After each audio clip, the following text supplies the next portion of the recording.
Frankensteak. Nice, juicy Frankensteak. This fat, rare-cooked filet mignon is not what it seems.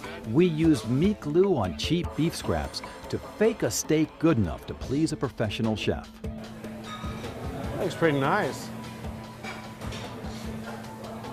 It looks almost too nice.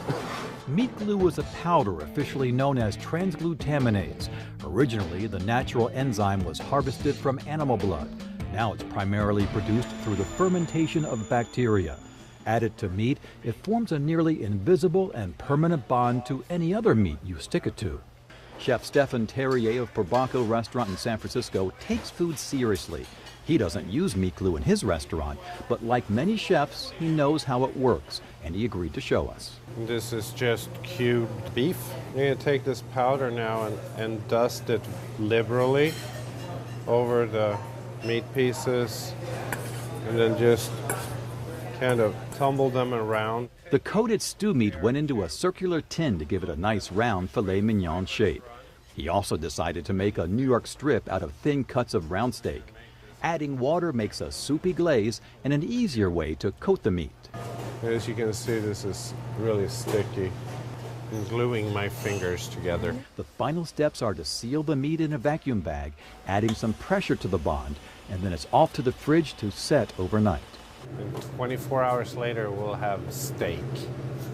So here they are, our filet mignon. And here we got a not so New York steak.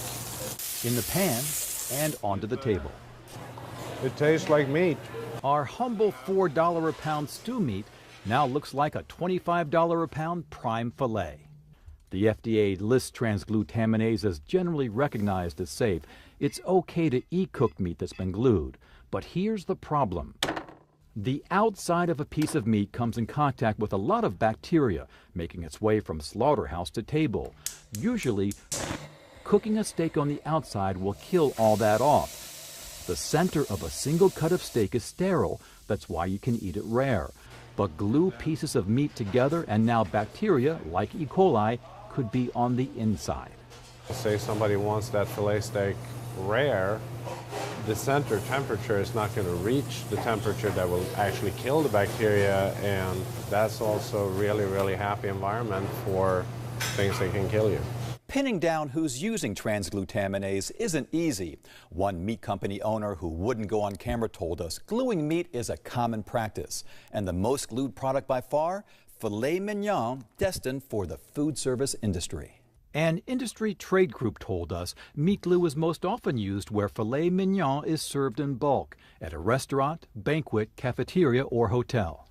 You ask yourself, how can they make money selling these cheap steaks all day long and that look really nice? And this is one way of doing it. Our results were dramatic and our stew meat filet looks good, but the American Meat Institute, a lobby for the meat industry, wants to stress meat glue is used in the industry to glue scraps of filet mignon back together. Technically, you're still getting filet meat. And it gives chefs and R&D specialists some flexibility to create a very nutritious and healthy product and add value to what ultimately, worst case scenario, would just be thrown away. The USDA says transglutaminase must appear on the ingredient label, in addition to terms like formed or reformed meat. But that's the second problem. If you're eating glued meat at a banquet or restaurant, you're not likely to see reformed meat on the menu. You would never know. We asked the meat lobby in Washington about that. You bring up a valid point, and they may not see the label, but what they ought to do if they have concerns, and we understand that consumers, they want to understand where their food's coming from. They should ask their wait staff. It has not reached a point where people generally are aware of it. And I think it's primarily because, like pink slime, nobody knew where it was. Food safety attorney Bill Marler says meat glue is used more than you think, and the meat industry isn't giving consumers the whole picture. I think what their fear is that the public's going to look at the information and go, I don't want to eat that.